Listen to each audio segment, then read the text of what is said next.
videoaula, né? E agora a gente vai falar sobre um assunto que é bem gostoso de se falar, bem bacana de se aprender, que é ecologia.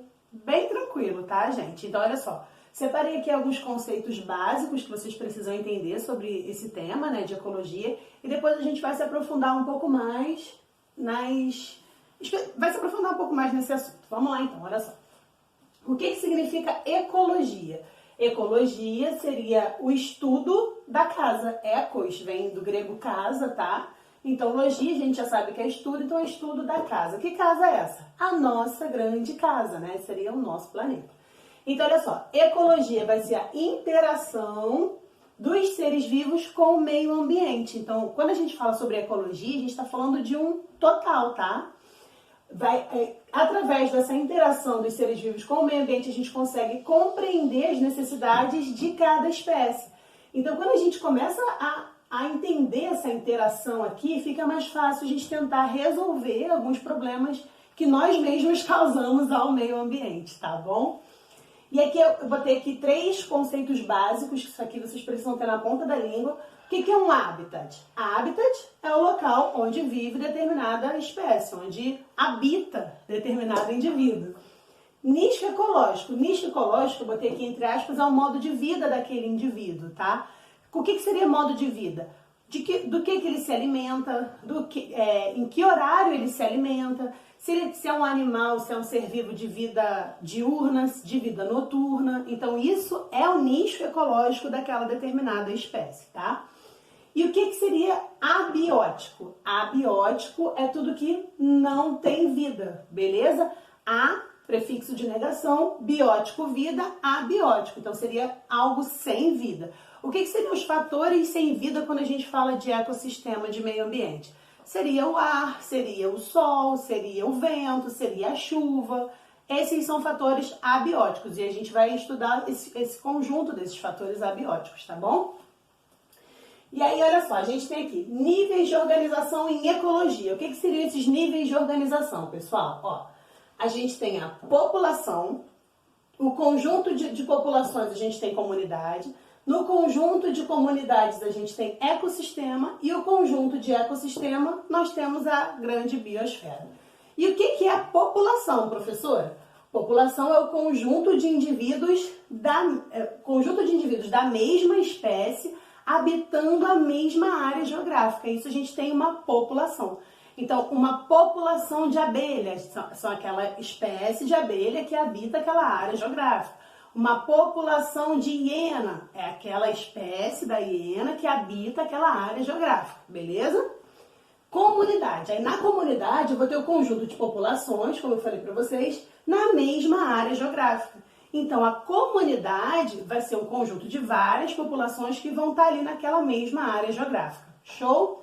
E o que seria o ecossistema? Ecossistema é a comunidade, a gente tem aqui o conjunto de várias populações, mais os fatores abióticos. Então, quando eu falo de ecossistema, eu estou falando do geral, né? Quando eu falo de, por exemplo, um ecossistema marinho, eu estou falando dos fatores abióticos, que seria a água, seria a luminosidade daquela água, a profundidade daquela água, e eu estou falando daquelas várias populações que vivem dentro daquele ambiente marinho, beleza? Daquele ecossistema marinho, tá? Eu posso falar de um ecossistema grande, como o oceano, como eu posso falar de um ecossistema pequeno, como um aquário.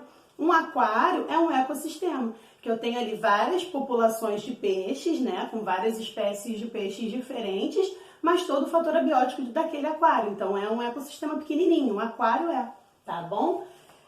E a grande, finalmente, a biosfera, que são todos os ecossistemas do planeta.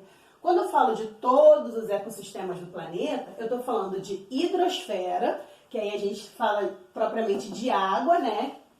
Litosfera, que eu estou falando da porção terrestre, e a atmosfera, eu estou falando de ar. Então, quando eu falo de biosfera, eu pego todos os ecossistemas daquele planeta. E aí, na biosfera, eu tenho também os biociclos. O que seriam esses biociclos? Biociclos, eu estou falando dos ecossistemas propriamente ditos, né? Aí eu tenho o biociclo chamado epinociclo. Esse epinociclo são os ecossistemas terrestres, e aí a gente vai estudar isso mais especificamente no próximo capítulo, na próxima videoaula, tá? Que aí os ecossistemas terrestres são tundra, florestas, floresta tropical, floresta temperada, enfim, a gente vai falar sobre isso mais especificamente, os campos e os desertos. Aqui eu tenho o epinociclo, que seria o ecossistema terrestre. Epinociclo é só mesmo o nome dado a esses ecossistemas. Liminociclo, o que vai ser o liminociclo? Seriam as águas doces, pessoal.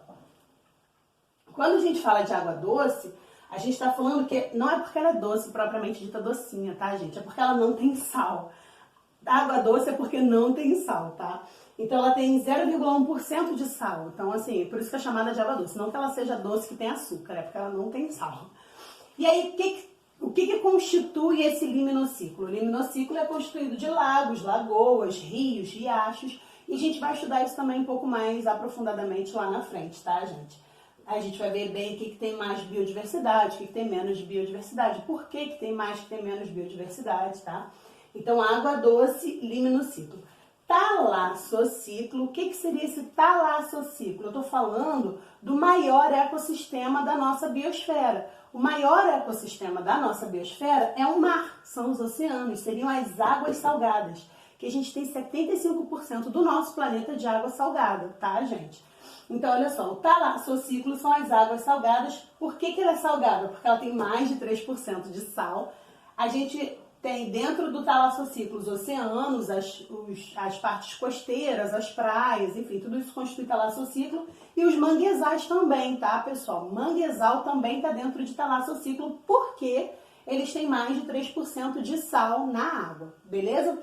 E aí o talassociclo tem algumas divisões, olha só. Dentro do talassociclo eu vou ter a zona eufótica, e aí eu tô falando propriamente dito de oceano, tá, gente? Ó, oceano. Eu tenho a zona eufótica. O que seria a zona eufótica? É a zona, quando eu falo de eu, tudo que for eu é verdadeiro. Deixa eu marcar isso para vocês aqui. Tudo que for eu é verdadeiro. Fótico é luz. Então, eu tenho uma incidência de luz grande. Eu tenho verdadeiramente luz nessa região. Até 200 metros de profundidade, eu tenho uma quantidade boa de luz. Isso me diz o quê? Isso me diz que até 200 metros de profundidade eu vou ter uma grande biodiversidade. Porque eu vou ter bastante fitoplânctons, né? Vou falar isso daqui a pouco, seriam a porção verde. E aí, tendo bastante algas, tendo bastante porção verde, eu vou ter mais animais que se alimentam desses seres, né? Então, eu vou ter uma maior biodiversidade nessa zona eufótica por conta da incidência luminosa do Sol, tá? Zona afótica. Lembra que eu falei para vocês que A é negação? Tudo que tem o A na frente é negação? Então, afótica me diz que não tem luz. É uma zona que não tem luz. Que aí seria abaixo de 200 metros de profundidade, né? Aí a gente tem lá aquelas regiões abissais, que a gente sabe pouco sobre elas, mas o que a gente sabe é que lá não tem luz. Não tendo luz ou pouquíssima luminosidade, consequentemente a gente vai ter pouquíssima biodiversidade, né? Porque quanto mais luz, quanto mais incidência solar, maior é a variedade de espécies que eu consigo ter, tanto de animais quanto de plantas, de algas e afins, tá bom? E aí, vamos lá, ainda na divisão dos oceanos, eu vou ter também divisão sobre os seres vivos que habitam naquele oceano. Eu vou dividir em plâncton, nécton e bentos. O que seriam plânctons, né? A parte planctônica dos oceanos. Os plânctons são aqueles que são levados pelas ondas. Tudo que foi levado pelas ondas são plânctons, tá? E aí eu tenho fitoplâncton, que seria a porção verde disso, e eu tenho zooplâncton, que seriam os animais mesmo que são levados pelas correntezas. Que animais são esses, professora? Aí seriam bactérias, seriam micro-organismos, micro-animais, né, geralmente. Seres muito pequenininhos que a gente não consegue nem ver a olho nu, muitas das vezes. Existem até alguns que a gente consegue ver a olho nu, mas bem pouquíssimos, tá? Então são zooplânctons. E fitoplâncton seria a porção verde, seriam aquelas microalgas, enfim, seriam... são os seres fotossintetizantes mesmo, tá? É o fitoplâncton. Nécton. Nécton é tudo que tem poder de natação. Então, os animais que conseguem nadar, os seres vivos que conseguem nadar, que estão no oceano, são chamados de nécton. E eu tenho os bentos. Os bentos, eles estão lá no fundo do mar. Tudo que está no fundo do mar é chamado de bentônico. esses animais, esses seres, né? Eles podem ser sésseis, ser fixos lá no fundo do oceano, como os corais, mas eles podem conseguir passear lá pelo fundo também, como são o exemplo das estrelas do mar, dos ouriços do mar. Esses animais, eles conseguem siri, caranguejo, enfim. Tudo que está no fundo do oceano, tudo que está preso lá no fundo e consegue se movimentar é bento. Tudo que está no fundo, que está preso, fixo, ele é céssio e ele também é bento, beleza? Então, a gente tem aqui nos oceanos essa divisão. Divisão por luz, incidência luminosa, e divisão dos seres vivos, seja ele levado pelas correntezas, seja ele com poder de natação, e seja ele poder de ou rastejar no fundo ou ficar preso mesmo, céssio, fixado no fundo. Tá bom? Tudo isso aqui, pessoal, é a nossa grande biodiversidade. Entendendo essa biodiversidade, entendendo qual é o nosso lugar nessa biodiversidade, a gente consegue compreender a necessidade de cada espécie e a gente consegue interagir melhor com cada espécie. Tá bom? Espero que vocês tenham gostado dessa videoaula rapidinha, bem tranquila de entendimento. Se tiver dúvida, só me chamar, ou no WhatsApp, ou no chat aqui do vídeo, não tem problema, que eu sano as dúvidas de vocês, tá bom? Beijo grande, fiquem com Deus, até a próxima!